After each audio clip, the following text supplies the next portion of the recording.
Are you one of the thousands of people who are afraid of tech? Do you find yourself saying, "Oh, I'm not tech savvy," or "That's too techy for me to figure out"? If you've ever said this to yourself, you want to stay tuned.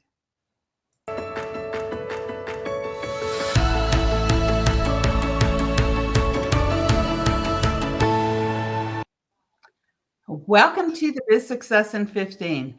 I'm your host, Cindy J, the Visibility Wiz, and I'm here to guide you as you step into who you are with outrageous confidence for more visibility, influence, and profits. You can download your copy of the Visibility Checklist at visibilitychecklist.com. Today, we're speaking about taming the tech monster with Anki Herman. She's a multi-passionate coach, online tech expert, teacher, software developer, linguist, dressmaker with the heart of a creator and the mind of an engineer. She's the author of Taming the Tech Monster and hosts the Passion Business Podcast. She helps mission-driven coaches and educators with high-end group programs create well-designed tech systems to delight their clients so that they can get what they came for, stay longer, and refer others. Welcome, Anki. It's a pleasure to have you. Thanks so much for having me. Yeah, so let's just get really started because so many people, as I said at the beginning, always say that they're not tech savvy. So, can you tell me some of the biggest pitfalls whenever it comes to using tech to deliver online programs?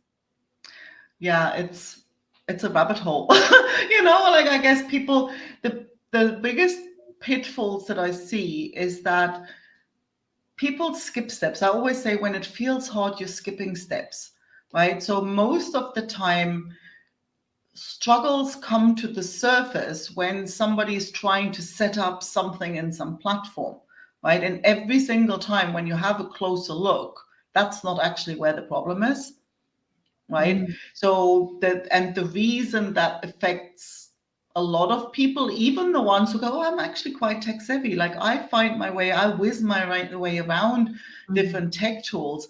There is, I think a lot of it is how these platforms are marketed, right? Because on the one hand, you have your business, you have an idea of what you want to create to market your business, to deliver your courses. And on the other end, there are platforms, some for courses, some for payment, some for, marketing and different things, right? And the problem is there's a piece in the middle that nobody really talks about, right?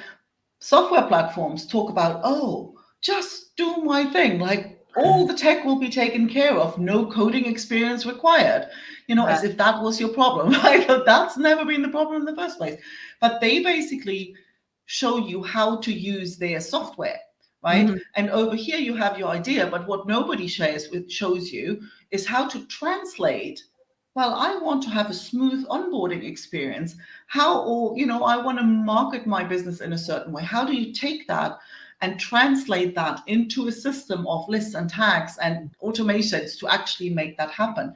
That's the piece nobody knows about. That's the piece everybody skips. So when Right. it comes to fiddling with buttons and forms, they don't know where to go. So that's like, not slowing down enough. And every single time I ask somebody who feels like, oh, the tech does my head in, Mhm. every single time when I ask them to say, okay, so how do you want this to work?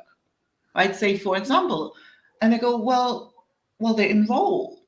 Okay, what does that mean? Well, Mm. they press a button. And then what, right? So every single time when I'm kind of start digging, because in order to use tech platforms, they demand precision, right? And Right. they demand precision that most people don't know how to give it. So they will always like, well, I want people to enroll. But when you dig, like, what does it actually look like? What do you want me to see the moment I have paid? What do you want me to find in my inbox 5 minutes later? What do I want? How do you want me to find out about calls you have? Where do I go to find the learning materials, right? All these things, Right. usually people haven't thought those through. And You that's know, why it hurts on the other side when that gets confusing and it gets frustrating quickly. with so many clients that I've had, And like the first thing I always tell everybody, let's start to build your list. So then they always have the questions like, how do they do it? And then where do they store it at? Right. But I was working with a client. She did really well. She set up her opt-in page, beautiful opt-in page, beautiful thank you page, and did everything. But she was going crazy. She phoned me up, like pulling her hair out, like, how come nothing's happening whenever they click this form? How come they're not getting the gift? Because she didn't add a tag. Yeah. Right. And so it's like those very simple, and this is, I believe, what you're talking about. Like the mail systems are like, hey, we're going to automate all your emails. And she figured out like how to do all this other stuff, but there's no instruction. You have to add a tag, so which tells the system to send out the email. Yeah. And that's the piece. Like, look, I've got exactly that. I actually got to see this when I was hired for somebody else's program to help people. Actually, they knew sort of what to do, but they kind of didn't know how. And I really got to see it there because people came for an implementation session. And it was literally, and I remember there was somebody who came on the call and she goes, well, I've got my lead magnet, I've got my landing page, I've got all the emails, everything's written out. I use whatever the platform and I know how to use it. And I'm like, oh, this is going to be a very short call then, right? Oh no, 2.5 hours later, I really understood the problem at a whole new level because what I got to see was that people are actually dealing with, okay, there's the content. Then there is the tool. Then there is the look of things because she was getting lost in how to get the perfect purple grade for the background of the button, right? And then there was the sequence of steps, right? And what steps are necessary and in what sequence so to make it all work. That's the piece that people don't even know about. But then even navigating from nitty-gritty detail to overall big picture flow, that felt like a roller coaster ride. And so many times throughout that session, she said to me, oh my God, if you weren't here, I would have given up in frustration now, right? And it's really that always comes down to when it feels hard, you're skipping steps. So the question's always like, what am I skipping? Slow down, right? What is it that because that's the thing. If you're not used to these things, if that's not second nature to you, trying to do these 4 things all at once is going to be frustrating, right? So it's literally always the tip is to slow down and split it out and make sure you don't try to do too much all at once. What I like about this, what I always say is like, whenever you're using these text systems, they're all recipes. Like you have to figure out the recipe. Once you know the recipe, write it down and repeat it. And they said a lot of the recipes you don't necessarily have to put all the ingredients in a certain order most of the time, but sometimes you do. And like my ex-husband, he worked with chemicals, and when he was very young, but he thought that he would take a shortcut and throw in this one chemical before another one, and he started a fire. And I'm like, and it's the same thing with the tech. It's like there's some things that you have to do before you add the next one, or else you're going to cause an explosion. So do you agree with that? Absolutely, I agree with that. And it actually brings up another one of those pitfalls that is really like rampant with people who sort of hate the tech. There is, for some reason, an assumption or an expectation that, oh, I should just know all that. Right. And when you think about it, there are quite a few elements, right? And you get it like when you hear what people ask, and I'm like, well, yeah, there is a lot of stuff on a lot of different levels, right? And if I always compare it with like, if you are out to become like a really successful lawyer, right? So first thing you do, you go to law school, right? And then you come out after several years of full-time study, you come out a baby lawyer, and then you need to get some experience, right? So with tech, people for some reason think they can just watch some YouTube videos and magically know it all, right? So I'm basically always saying, well, give yourself some slack. Like get something to work. Don't try to do the most complex thing. And that's actually one of the other pitfalls is people overcomplicate things when the task should really be to validate their offer. I always say when you have something, you have an idea for something, Like, don't tinker with tech toys, right? Mhm. Like, sell it with the tools you have. It's not the time to learn new tools to make something sophisticated that you don't even know yet whether it's even going to fly. So Right. once you have something that's validated, then you want to make sure you're not oversimplifying, because that's going to bite you in the backside Right. as badly as oversimplifying it. But so often people overwhelm themselves with a lot of stuff they don't really need at the stage in their offer that they're at, you Right. know? They're trying to solve problems they don't have yet. Absolutely. Yes. Yeah. Yes. Yeah. And so, how do these pitfalls and problems, how do they affect even people who are very tech savvy? Yeah, because I think quite often we talk about taming the tech monster, and everybody thinks, oh, well, yeah, oh, I hate tech, I'm not good at it. But people who are tech savvy, they have, first of all, the same problem, in a sense that that gap between, oh, here's my idea and here is the nitty gritty of the tech, that bit in the middle, that fleshing out of the details of how exactly something should work and what the Mhm. options are and what the implications are of each of those. I've not come across anybody who says, I'm tech savvy, who was actually really good at that. Like, even in big software projects, most business analysts aren't any good at it. So most people skip that step, even if they're tech savvy. And if they're tech savvy, the temptation to get lost in the tech rabbit hole and go and tinker from one toy to the next and sign up Right. here and sign up there and create this giant mess, because the expectation that tech's going to solve all your problems, right? And that you want to have it all sophisticated, because if you have fear, you might not kind of get close enough to the tools that you actually might want to use. But if Mhm. you're tech savvy, chances are you're going to spend so much time tinkering with new toys that you also don't focus on what you actually want to focus on.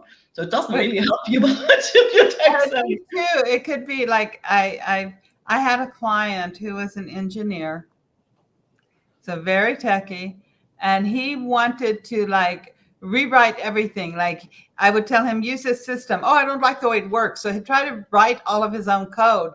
And I'm like, dude, you're making this so much harder than it has to be. Exactly, This is what right? I So it's keep like you telling can overcomplicate it, you can pay too much attention to it, you yeah, know, and you can get lost trying to find the perfect tool. And then, yeah, if you know how to write code, that's even worse, because then you run off and reinvent the wheel somewhere. You know, when the ultimate objective is you have an offer that you want to sell, right. right? So yeah, definitely. So, what is the best way to go about setting up tech systems? I think it comes down a lot to the slowing down, and it actually comes down to um, taking time. Like, this slow down to speed up, right? To slow down and think through how what you want your client to experience. Like, how Mhm. do you actually want this to work at a very detailed level, right? And then I always say to start, because you can automate a lot of things, right? You can automate the delivery of your program. You can automate, you can use tech tools to collect payments. You can use tech tools to do your marketing. I always say, well, okay, you want to start in the delivery, you start in the back. Like, how can you make the access to whatever learning materials you offer, how can you make that easy? Just start there, right? And you go on and say, well, okay, how can I make sure I make it as easy as possible for people to come to the live calls, so they know when it is in their time zone. They don't have to try and run around, try and find the Zoom link. It gets added to their calendar, make the recordings available easily. Right. Tackle that, right? And then you go to the next thing, and not everything at once, and not all the offers all at once, sort it out for one offer. And I think really one step at a time, and literally get somebody else to test it, like to go through it, because I think we often also too close to the elephant. You go, well, that's all easy. Like, you kind of, because you have a half of it, like you have it all in your mind, like you have it all in your head. And it's really hard to put yourself into the shoes of somebody who has no idea, right? Mhm. Who doesn't know the platform, who kind of comes like, oh, well, I don't like, literally get somebody, a client, a Yeah. virtual assistant, like somebody from your team. Okay, go through this. What do you see? Where do you get confused? Right? Because the person who creates it, yeah, you're probably not the best person to make that judgment. But to start Exactly. off, like, how do you want that flow Right. to be? Right? Because like I had an inquiry once where somebody asked me, that was, I mean, real story, sounds really funny when you tell it like that. She goes, hey, I want to create a mastermind for my existing clients. Should I use Slack or Telegram? Right. And I'm like, okay. Like, that's kind of, for me, it was like an odd combination. But somebody had told her, right? And please don't ask in Facebook groups, right? Because what's the best platform? Asking the Facebook group, like, that's not like a good idea, because nobody knows what's best for you. Everybody just throws names at you of platforms that Uh, they've heard of, and that's not helpful. So that's what happened to her. So she asked that, and I'm like, okay. So first of all, have you asked your clients whether they even want a mastermind? Oh, Right. no, well, that might be a good first Well, step. for time purposes here, let's sort of move on. I would love for you to share a 15-minute challenge that our listeners can do, a 15-minute action step that they can do Yes. that will help them. Yes. Oh, great. Actually, I'm gonna recommend my favorite game, and that is, ask for what you really want, not what you think you need, right? So next time you're looking to ask for help, and that can be Googling, it can be asking somebody. Most people will go, how do I change the button on this thing? And you go, what? Like, Right. classic case, like an example, real life example from the beginning of the pandemic. Somebody goes, so how can I compress a video?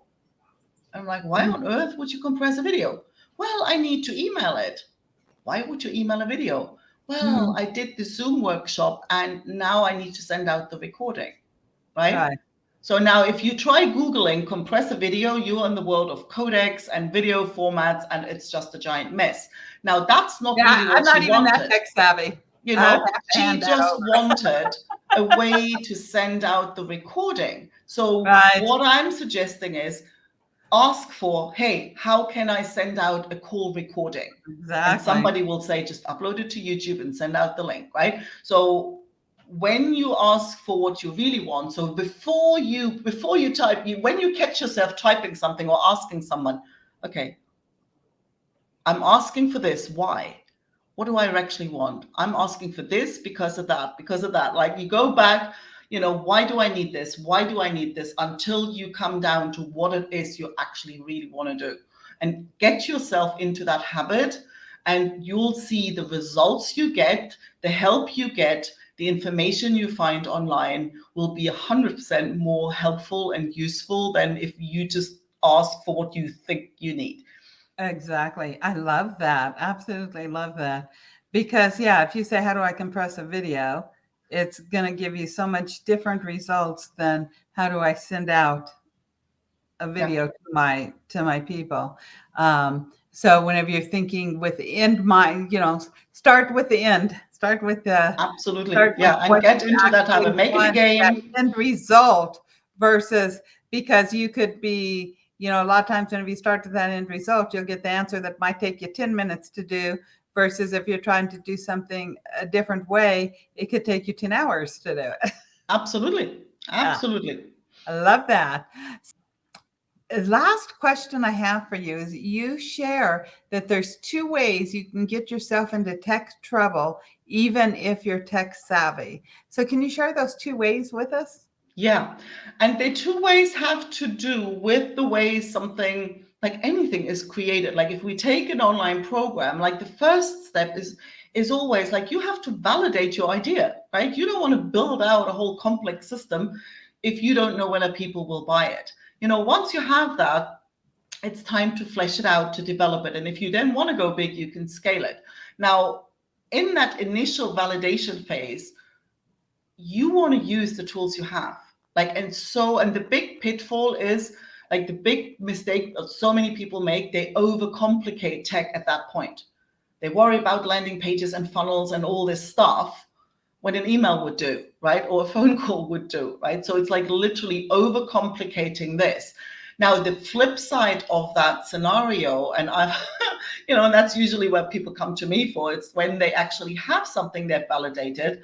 And now, that same Google folder that was just fine to send the recordings to that first group of people, when you want to offer your server like that, if you now know this, you want to offer it to more people, that quick PayPal link you chuck together is now going to cause you so much trouble, because the more people you serve with it, then you end up with so much manual, error-prone, time-consuming, annoying manual work that just isn't sustainable, right? So that's the flip side for it. Like if you then oversimplify, just keep it simple, right? That's not going to work for you, and a lot less for your clients when you use the same approach that you used for your pilot group.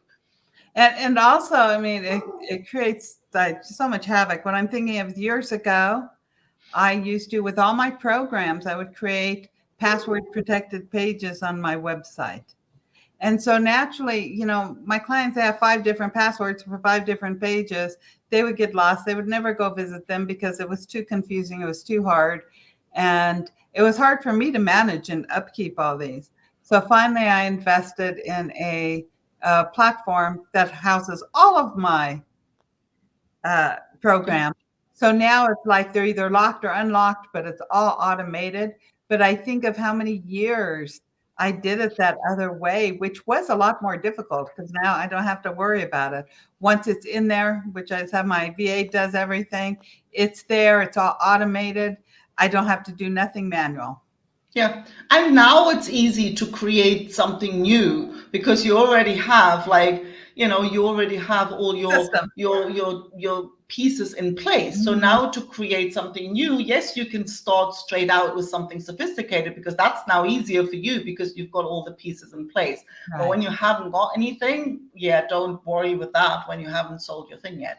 Exactly. That's it. Exactly. And so, Anki, I know you have a wonderful gift for our listeners. Can you share what that is?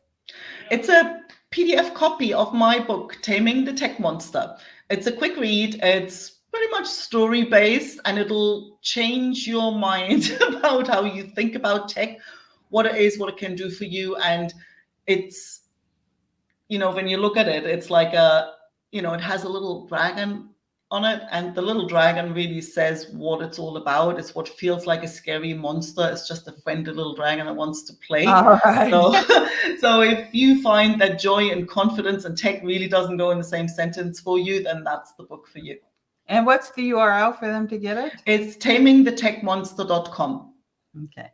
So go to tamingthetechmonster.com and download your free gift from Anki. You'll be glad you did. And do you have any last thoughts you'd like to leave us with?